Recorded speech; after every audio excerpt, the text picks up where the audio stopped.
What is up, guys, and welcome back to the best Cobblemon Let's Play. We've got a super exciting episode planned for today. We are going to try and explore the Nether in Cobblemon and hopefully set up some sort of basic Nether hub so we can get to our iron farm and the village a lot quicker. One of our other big goals for this episode is to take down Giovanni. He took us out last episode, but we hadn't really prepared. So I'd like to explore the Nether and then prepare to take down Giovanni in this episode. I think a Snorlax would be really helpful against Giovanni's Nidoking, who kind of destroyed us last episode. So I'm going to start planting as well over here in this new farm I developed. Some berries to start mutating so that we can get the Eevee training berries. There are certain berries that I've made videos about that help you to train EVs, but they also allow you to be able to raise friendship really quickly. And so it takes quite a bit of mutation to get these berries. So we may not be able to get Snorlax in this episode, but I'm hoping to get it as soon as possible, because I think Giovanni would be much easier to beat if we had him as a Snorlax. Also, if you're watching this video and you haven't yet subscribed to this channel, make sure to hit that subscribe button, because we have a ton of fun in this Let's Play series and I don't want you to miss out on a thing. Luckily, we have this ruined Nether portal right next to our base, so it should be really easy to go to the Nether. That was weird. My water just disappeared. I think it got swallowed by that block. But I did just realize I don't think I actually have flint and steel to light this, and I'm not sure I even have flint. So I'm going to have to go out and find some flint to make flint and steel so we can actually get to the Nether. There should be some pretty cool new Pokemon in the Nether that we haven't encountered yet. So we'll have to look around. Hopefully we can find ourselves a Charmander here pretty soon, because we did get a Mega Stone for Charizard, and I'd love to be able to use that. While searching for flint, I decided we might as well pick up this Execute to help along with the Pokedex. We are coming along nicely here, filling in a little bit more of the Pokedex here as we go. And it looks like we just hit 75 total Pokemon, which gave us the Firestone, which is super sweet. And if you'll notice, I did get some XP from that catch. I added the Cobblemon Capture XP mod, which will now be linked in the description, which allows you to get XP even when you catch a Pokemon, which will be super nice for helping us train as we're still trying to fill up the Pokedex. Wow, and we got lucky. The very first piece of gravel I broke, we got a piece of flint. We'll craft ourselves a flint and steel right now. We'll drop off some of this junk in the chests, and then we'll head off to the Nether. We also still haven't gotten Flareon yet, so now that we just picked up this Firestone, figured we might as well evolve this Eevee and finish out the trio there. Now we've got the 3 evolutions set solidly here in our PC, and one more down on the Kanto Pokedex. Alright, we dug up all of the obsidian around here. I was able to fix up this portal, and now we'll light it. Now we are playing in survival, so this could be a little bit scary, but here we go, heading into the Nether for the first time. This really will make travel time a lot easier once we set up a Nether hub, but it might be a little bit scary at first. Looks like our spawn here is pretty safe. I don't see anything dangerous in the immediate area. I do hear a ghast, which isn't my favorite, but there's a Magby right here, which is awesome, because we haven't actually caught a Magmar yet. And so we can catch him right there to get ourselves prepped for a Magmar, and then we'll explore around. What I do like is this biome right here, I'm pretty sure is where Charmander can spawn. So if we're lucky, we'll find one of those. And unfortunately, Gavin did knock out the Magby, so we're not catching a Magby for now, but that's a-okay. There's a Ponyta here, which I'd like to knock out. This will be a great place to train our great DPs. And so, ooh, he's huge. Yeah, he'll be super effective against every Pokemon here, so we might as well use this time wisely to train up great DPs. I'll explore around for a little bit, see if we can find anything notable or any rare Pokemon. Then we'll just get started setting up the Nether hub and getting ready to take on Giovanni. Now, I am a little bit paranoid when it comes to getting to the Nether. I'm always worried I'll get lost. I'll always set up these right here where I put 2 cobblestone pieces and then a torch facing back towards the way of my portal. That way I can never get lost and I always know exactly how to get back up. Oh, there we go. And so we're going to play some baseball here with a ghast. Uh-oh. Looks like he left us alone here, so we shouldn't have to worry about him too much. There is a Darumaka, though, which I actually really like. So we'll see if we can pick up a Darumaka here. He's not a Kanto Pokemon, so it won't help with our goal of filling out the Kanto Pokedex, but it's a cool Pokemon nonetheless. And we did catch Darumaka. I was in the Soul Sand Valley getting some bone blocks, and I ran across Erica, who we've already fought before, but I think it's really funny that she's here in... And we're getting shot out. I think it's funny that she's here in the Nether. It just seems very out of her element as a grass-type gym leader. And so I think while we're here, we might as well fight her. I'm not sure if her levels change at all or if she has the same Pokemon. I feel like that Rillaboom is a higher level than it was before, but I honestly can't remember. We'll just use Ice Fang on it, see if we can take it out. Now, I don't think we get any special rewards. You know, there's no extra gym badge for taking her out twice. And, oh, they did restore its health, which I don't love. But we'll see if we can... Oh, shoot. Okay, Rillaboom's kind of taking us down pretty good.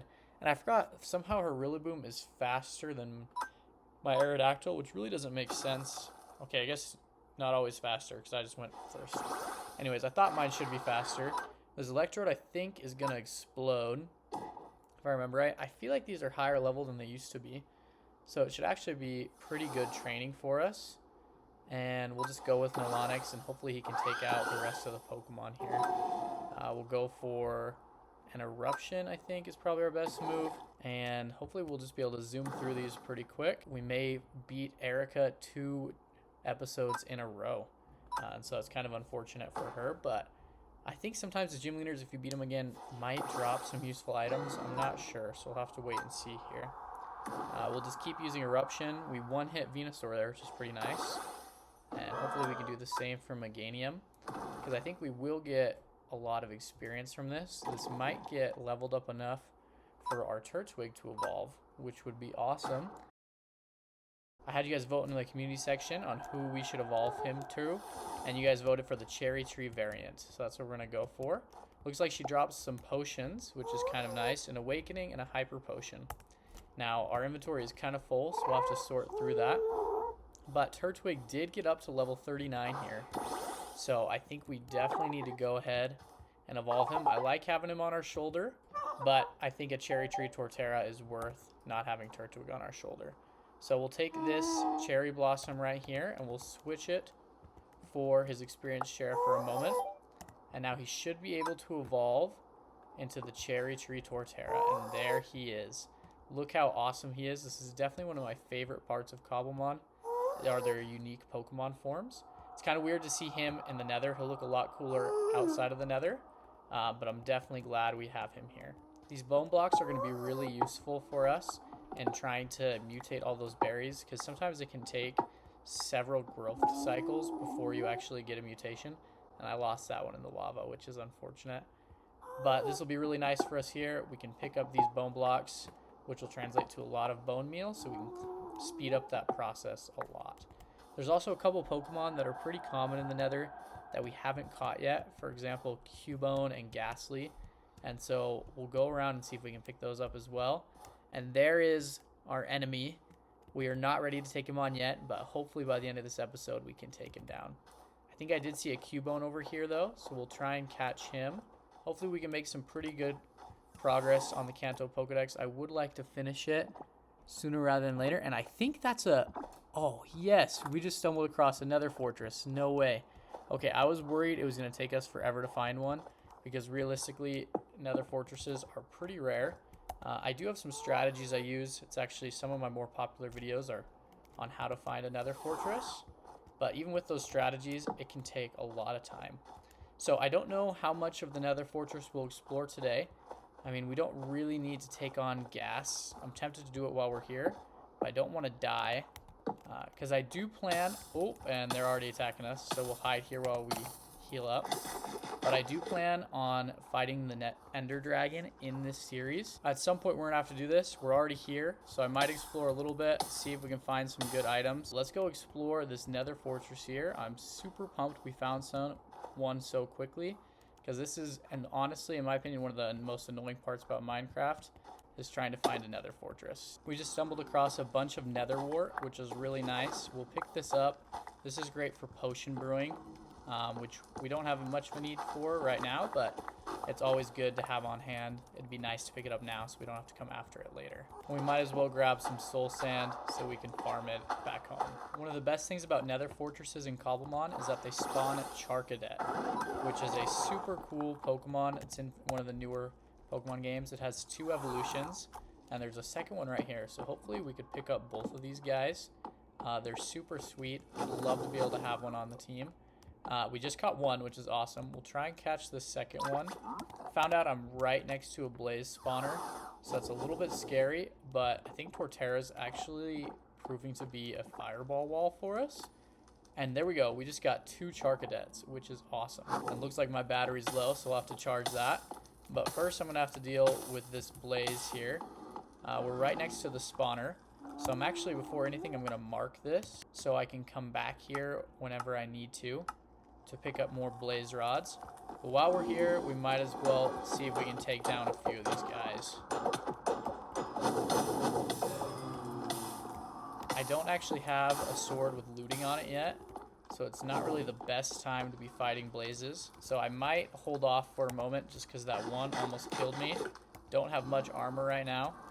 But we'll come back here at a future time to see if we can get some blaze rods. Another helpful tip for when you're exploring Nether Fortresses, your most dangerous enemies are probably these guys, the Wither Skeletons, but they're 3 blocks tall. So if you just place blocks at 3 blocks high, then the Wither Skeletons can't hit you. And then you're safe from them, and you can farm Wither Skulls if you're getting ready to take on the Wither. So unfortunately, I think I made a big mistake, and I accidentally had my camera off when I thought it was recording. And I had stumbled across a wild Cerulege, which I was super excited about. I caught it with a quick ball, but then immediately after, I got hit by a ghast, and I died, which was a huge bummer. So now I'm taking all the equipment I have, which is not much because I was not prepared with backup equipment. So pretty much all I have are some iron boots, a sword, and then suspicious stew for food. And I'm trying to find my way back to where I died to see if we can pick up our stuff. Luckily, we did catch the Cerulege, which is awesome, but now I am out of all of my good equipment. So hopefully we can get back in time. And oh my gosh, no. Oh no, I should have grabbed Pokeballs before I left. There's a wild Fuecoco, and I don't have Pokeballs. Oh, that's so sad. That's one of the sickest Pokemon too.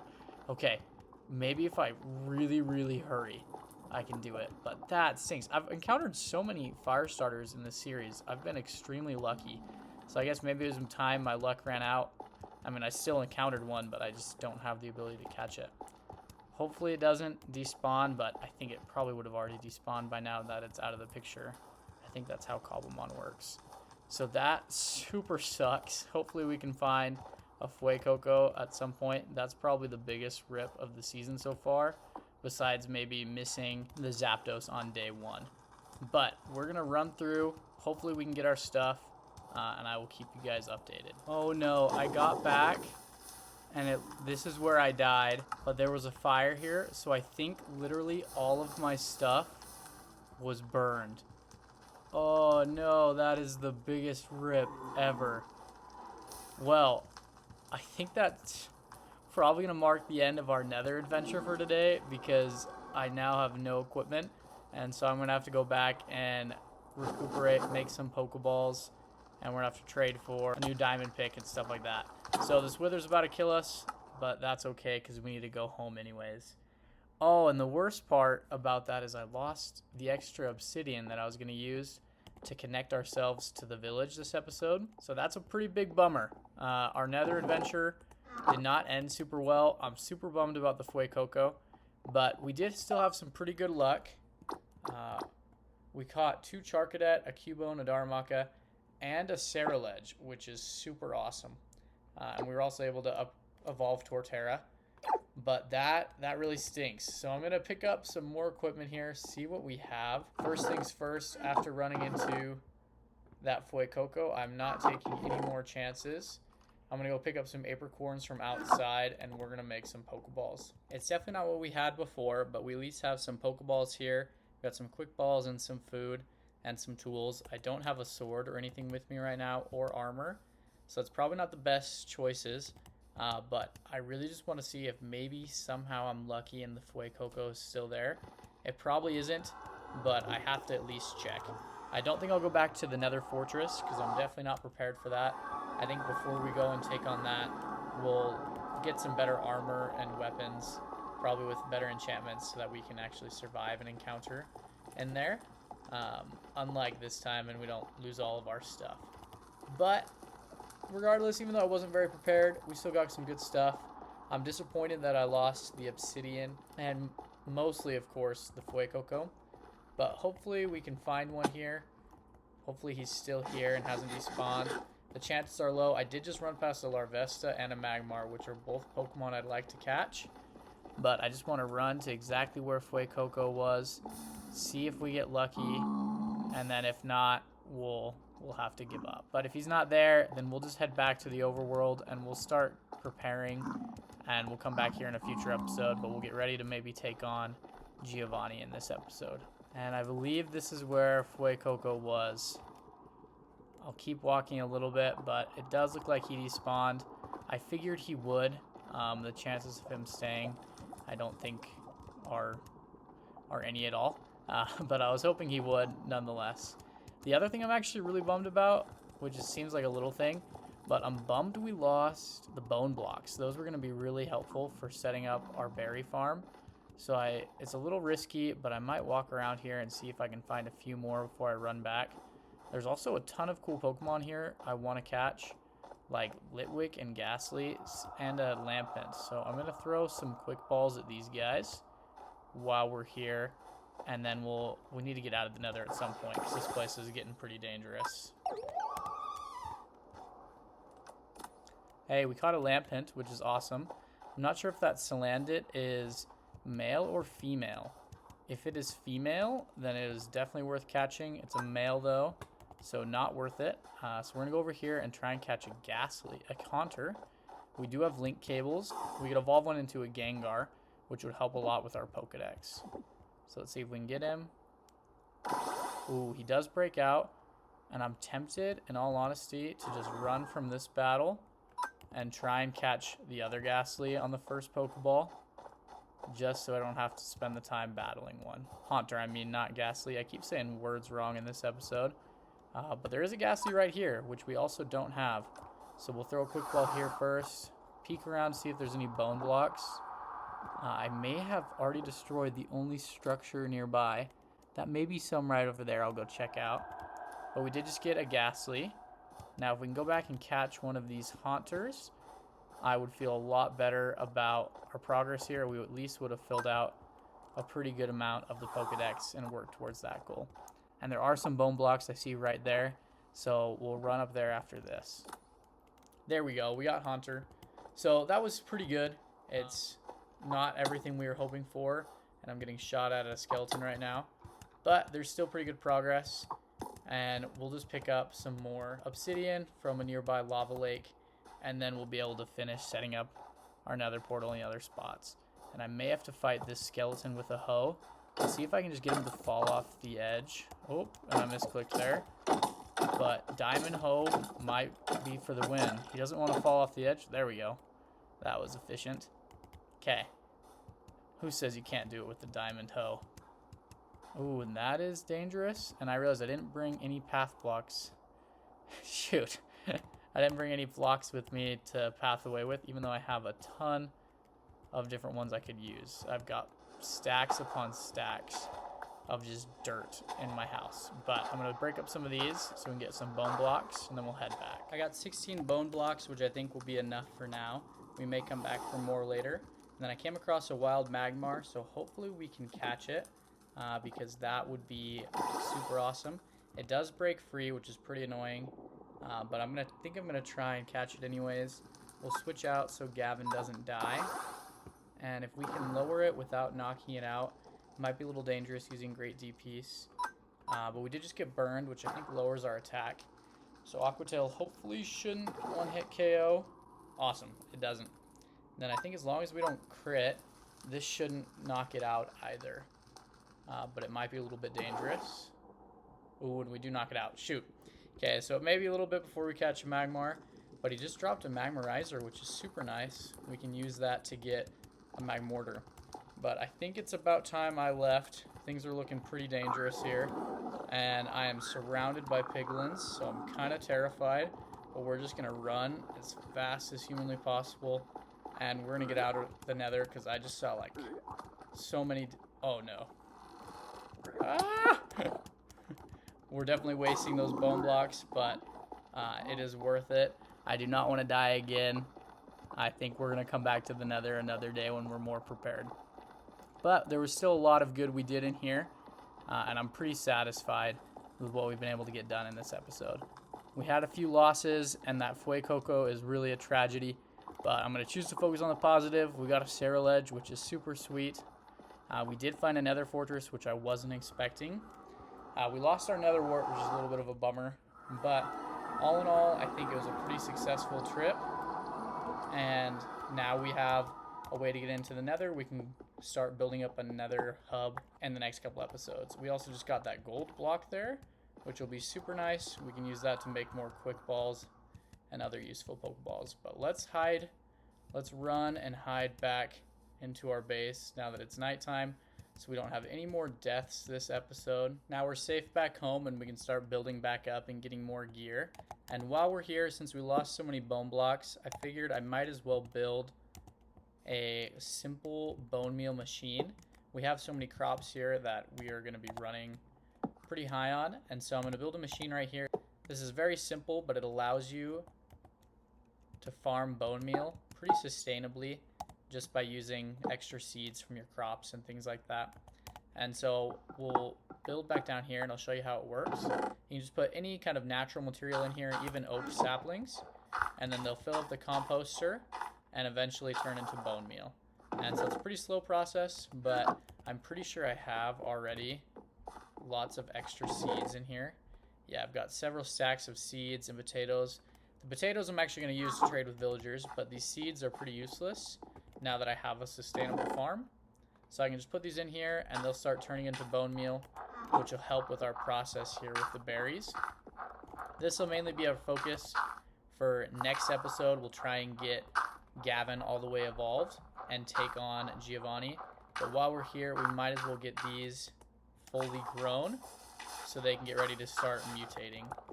And so it may take a moment before we get any actual mutated berries. I'll probably just let them grow here in the background.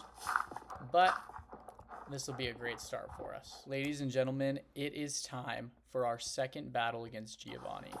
Now, I'll be honest with you, I am not completely prepared for this.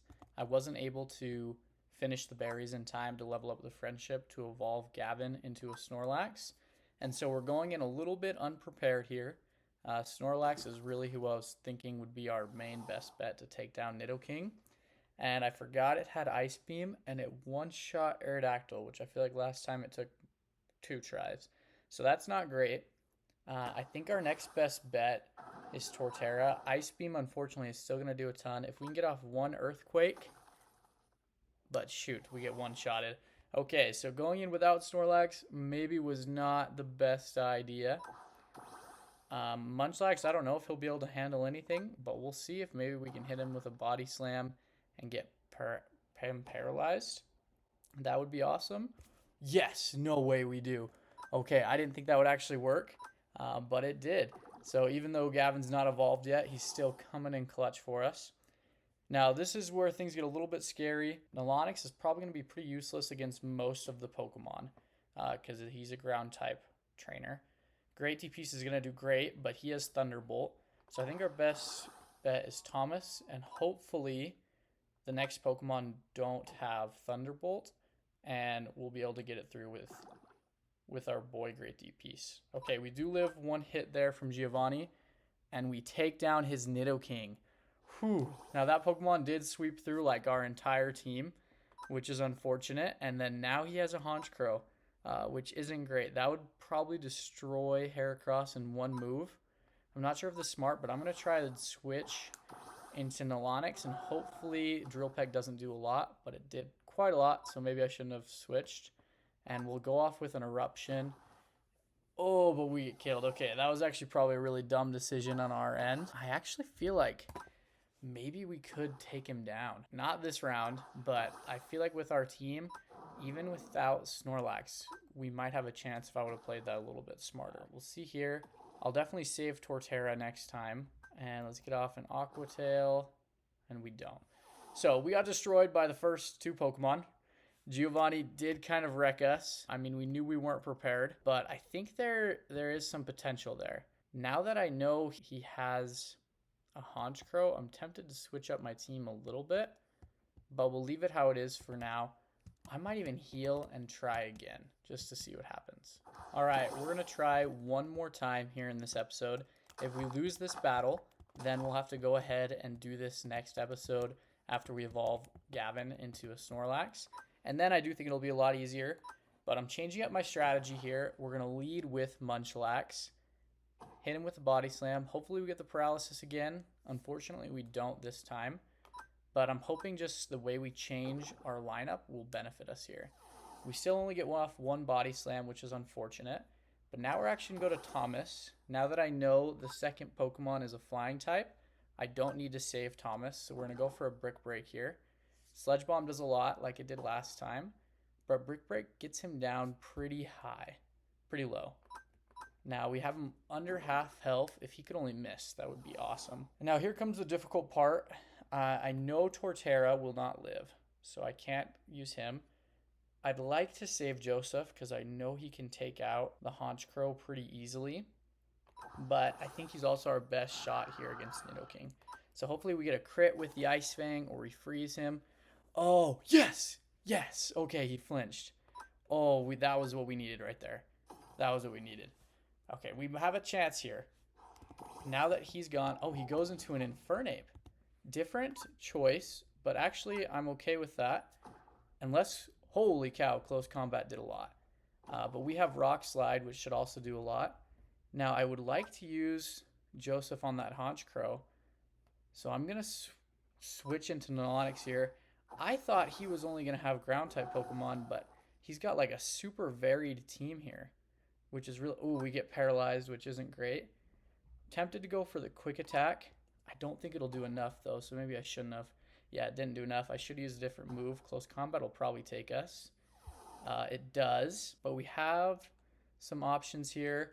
I'm going to go back to Joseph. I think we should outspeed, so we'll just hit him. Oh, he outsped. That was dumb of me. I should have gone for great DPs. Okay, his team is definitely a lot more varied than I originally assumed. And this Infernape is a beast. Wow. So we take him down, and he has Rotom. Okay, this might be a little bit more difficult of a boss to defeat than I originally assumed. He's got a very well-balanced team. Now this isn't the best matchup. We don't have any rock moves or anything, and he's super effective. So I don't think we're going to get enough with Wood Hammer here, and Earthquake won't affect him. We could do Synthesis, but I think we're just going to get knocked out here. We do. Okay, so we do lose to Giovanni as nighttime comes. He's got a pretty varied team, it looks like, so we're going to have to really prepare.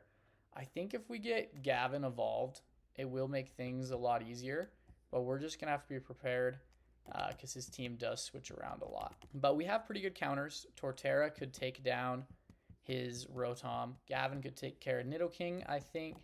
And then Blastoise should hopefully be able to take care of his Infernape, and Joseph could take care of his Honchkrow.